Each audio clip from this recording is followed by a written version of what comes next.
My parents sold the antique piano. My grandmother left me for $250,000 and used the cash to buy my sister a luxury car. They did it while Grandma was in hospice, thinking she was too sick to notice. But when I told her, she didn't cry. She just picked up the phone and said 7 words that destroyed everything they thought they owned. It's time for them to meet my attorney. Before I tell you what happened when the FBI crashed my sister's engagement party, drop a comment and let me know where you're listening from and what time it is for you right now. To understand why I didn't scream when the FBI eventually kicked down the doors, you have to go back to the day the music died. 4 weeks ago. I had just returned to Greenwich after a 3-month tour in Vienna. My name is Valerie. And at 29, I've spent my life trying to turn the noise of this family into something harmonious. I'm a chamber musician, a cellist, specifically, and for years, I believed that if I just played perfectly enough, my parents would finally hear me. I was wrong. I walked into the estate, dragging my suitcase, expecting silence. Instead, I heard the sound of sledgehammers. The noise was coming from the west wing. My wing. I dropped my bags and ran down the hallway, my heart hammering against my ribs. When I reached the double doors of my recording studio, the soundproof sanctuary I had built with my own savings, I froze. It was gone. The acoustic paneling was ripped from the walls. The vintage microphones were piled in a heap of twisted metal in the corner. The floor was covered in drywall, dust, and debris. Standing in the middle of the destruction was my father, Marcus, holding a glass of scotch and pointing at a wall. "Widen that archway," he told a contractor. "Shelby needs space for the shoe display." "Dad?" The word barely left my throat. He turned slowly, looking at me with the same mild annoyance one might have for a fly in the room. "You're back early. What are you doing?" I stepped over a piece of my crushed cello stand. "Where is the equipment? Where is the Steinway?" My grandmother's piano. A 1920 Steinway Model B. It wasn't just an instrument. It was the only voice I had in this house. It was the one thing Grandma Josephine had explicitly told me was mine. "Sold it," Marcus said, taking a sip of his drink. The room spun.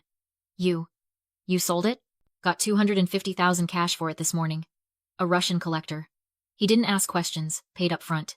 "That wasn't yours to sell," I screamed, the shock finally giving way to rage. "Grandma left that to me. That piano is worth millions, not 200 grand. And you sold it for quick cash?" Marcus stepped closer, invading my personal space.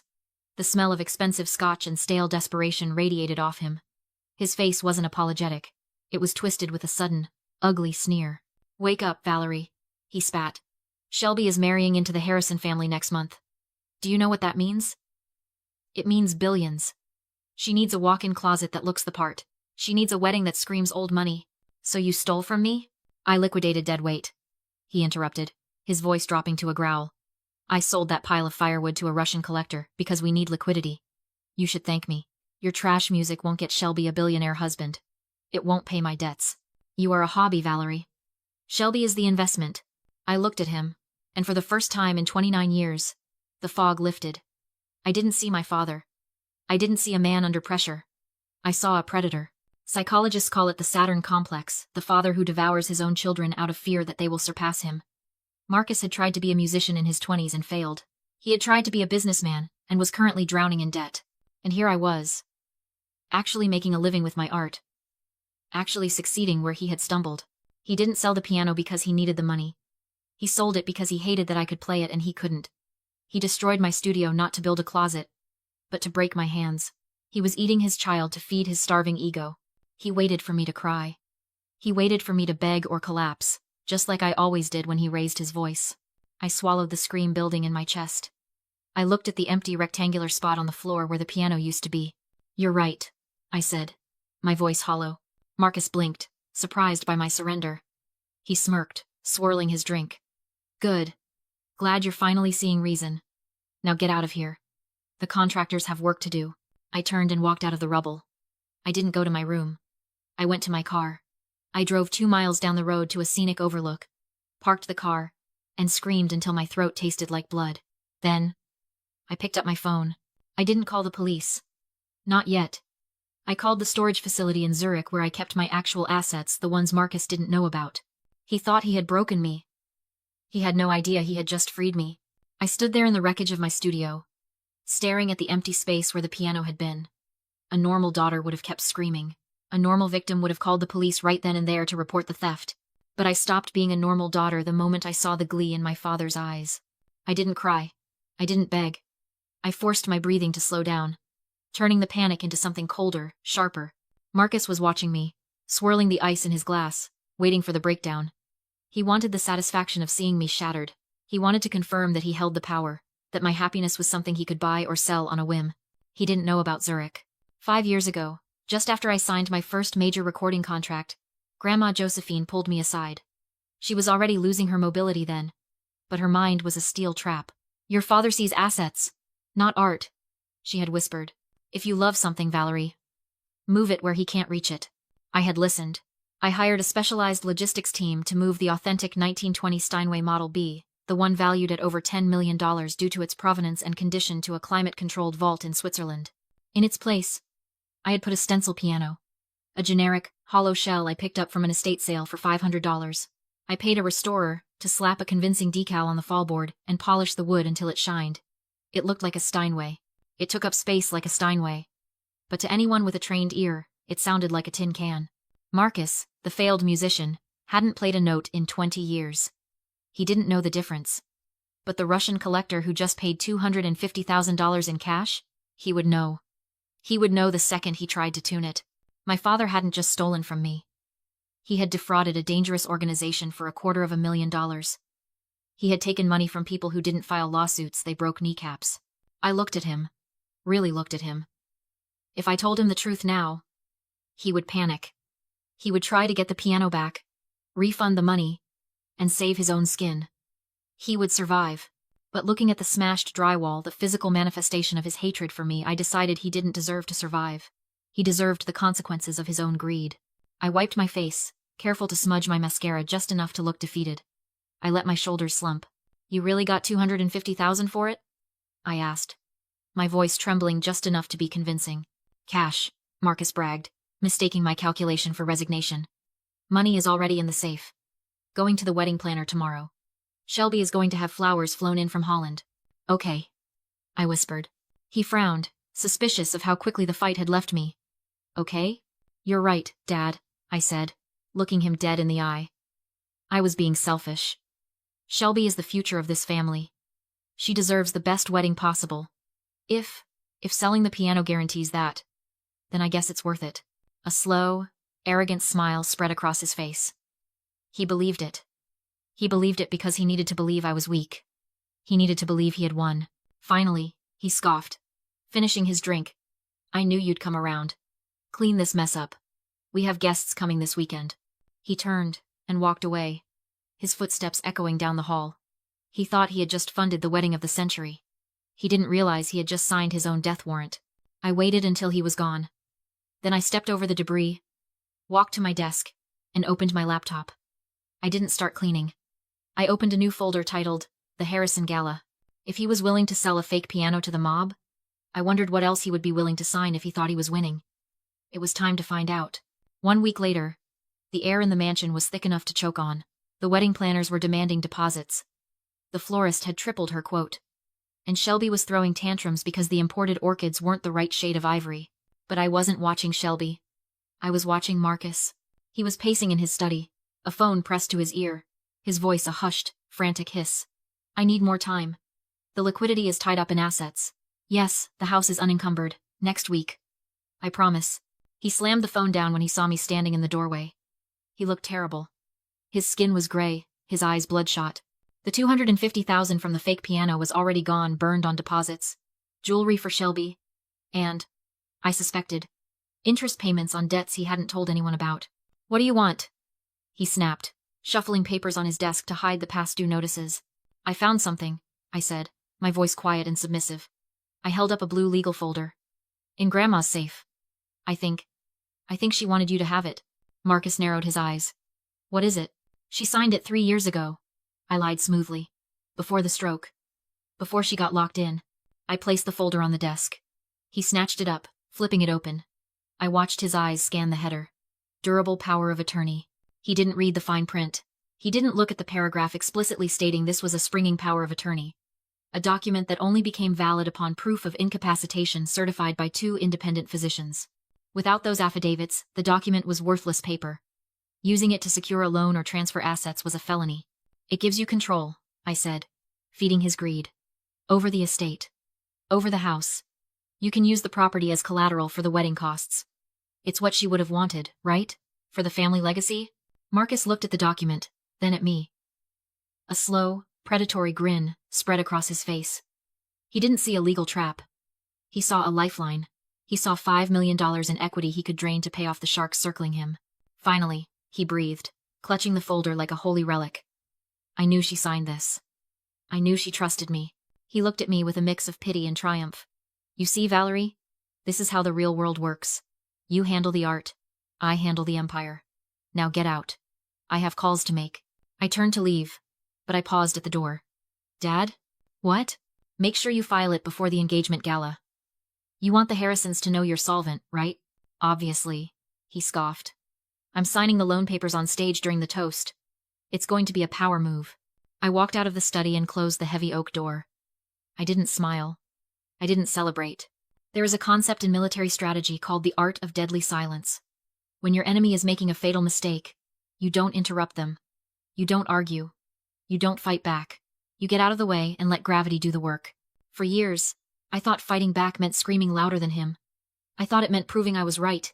But standing in that hallway, listening to him dial the private equity lenders with the number I had conveniently left visible on the desk, I realized the truth.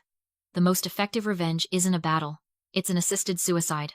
I hadn't just given him a document. I had given him the rope. All I had to do now was wait for him to kick away the chair. The engagement gala was a masterpiece of old money theater. My father had rented the ballroom at the Greenwich Country Club and filled it with enough imported orchids to bankrupt a small nation. The air smelled of expensive perfume and the distinct, metallic scent of fresh money. Shelby was holding court in the center of the room.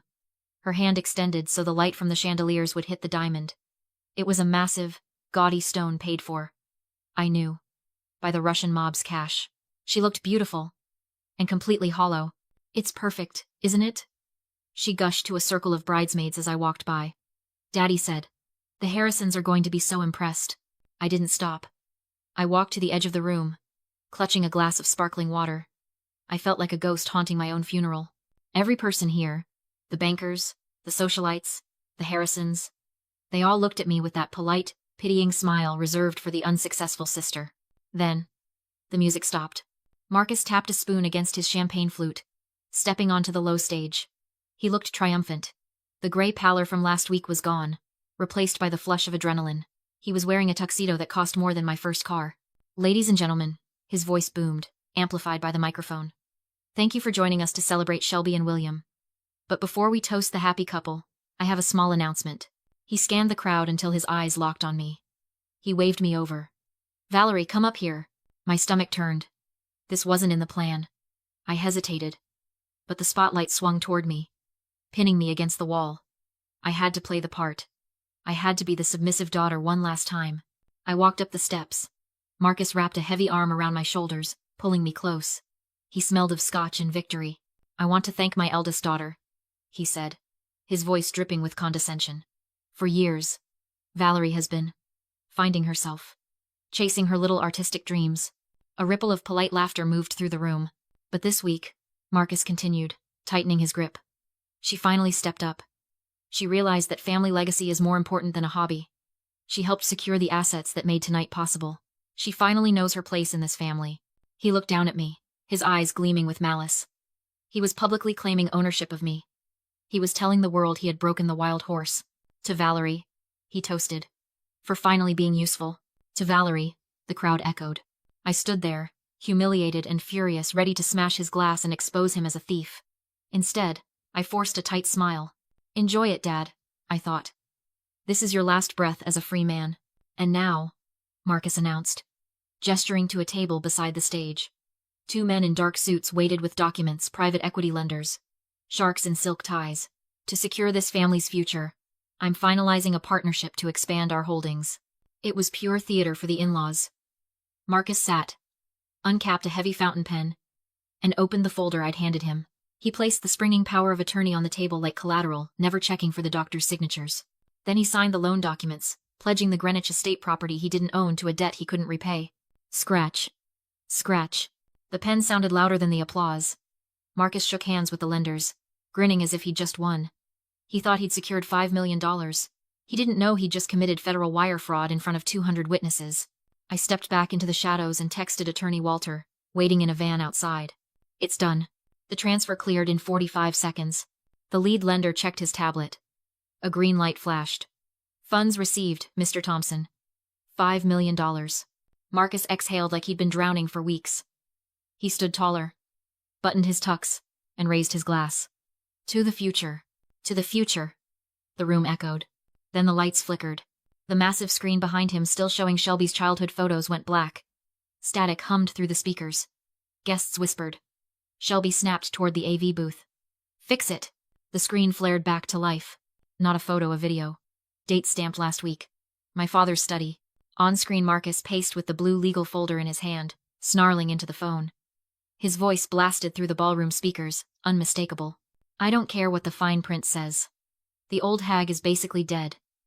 I'll forge the doctor's signatures if I have to. Once I collateralize the house, the $5 million is ours. The room froze. Total silence. On stage, the real Marcus went ghost white.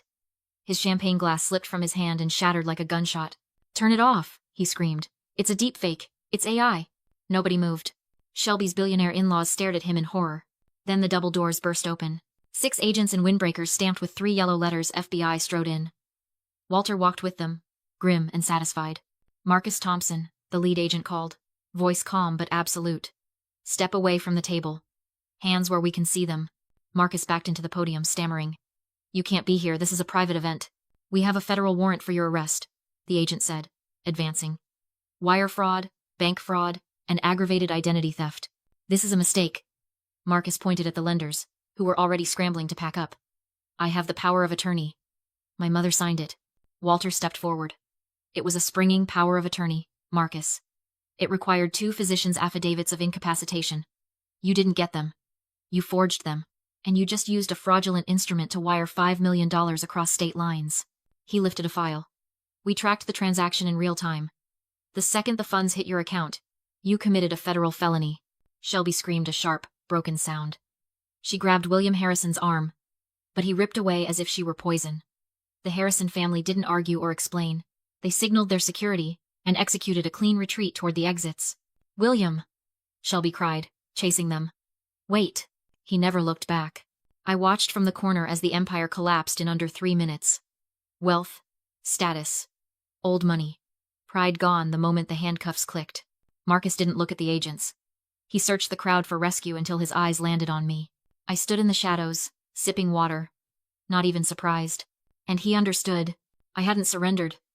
I hadn't helped him. I had executed him. Still fighting, he shouted. Wait, I still have assets. I have the $250,000 from the piano. I can post bail. He stared at me like that money was his last lifeline. So I stepped forward. The crowd parted, uneasy and silent. Even the agents paused, sensing the weight of what was coming. You don't have anything, Dad, I said softly. I sold it, he snapped. Cash. $250,000. I leaned close enough for him to smell the fear on himself. The piano you sold was a stencil, Marcus. A counterfeit. I bought it for $500 at an estate sale and refinished it to look real. His eyes widened. The real one. 1920 Steinway Model B? I continued, ice in my voice. It's been locked in a climate-controlled vault in Zurich for 5 years. Grandma and I moved it the day I signed my first contract. No, he whispered. Impossible. You sold a fake to the Russian mob for $250,000, I said, clean and final. You didn't just defraud them. You humiliated them. And when they find out, and they will, prison will be the safest place you've got. His face drained so completely he looked dead. His knees buckled, and the agents had to hold him upright. Valerie, he choked. You can't help me. I did help you, I said, stepping back. I gave you what you wanted. Control. And look what you did with it. I turned away. I didn't watch them drag him out. I didn't watch Shelby sobbing in her ruined designer dress. I didn't look for my mother hiding somewhere. I walked straight out. Outside. The air was cool and clean. Walter waited by my car, an understated sedan I'd bought with my own money. It's done, he said. Assets frozen. The house returns to the trust immediately. Your grandmother's being transferred to the private facility in Switzerland. The real piano is already there. Think the private. Already there. Thank you, Walter. He studied me. What will you do now? I looked up at the stars above Greenwich. For the first time, the sky didn't feel heavy. I'm going to play, I said. For real this time. I got in, drove away, and didn't speed. I didn't check the rearview mirror. I deleted Marcus's number, then Shelby's, then my mother's. One by one, precise and calm, like a surgeon removing a tumor. I was 29. No parents, no sister, no family home. But as I merged onto the highway toward the airport and a flight to Zurich, I realized the only thing that mattered.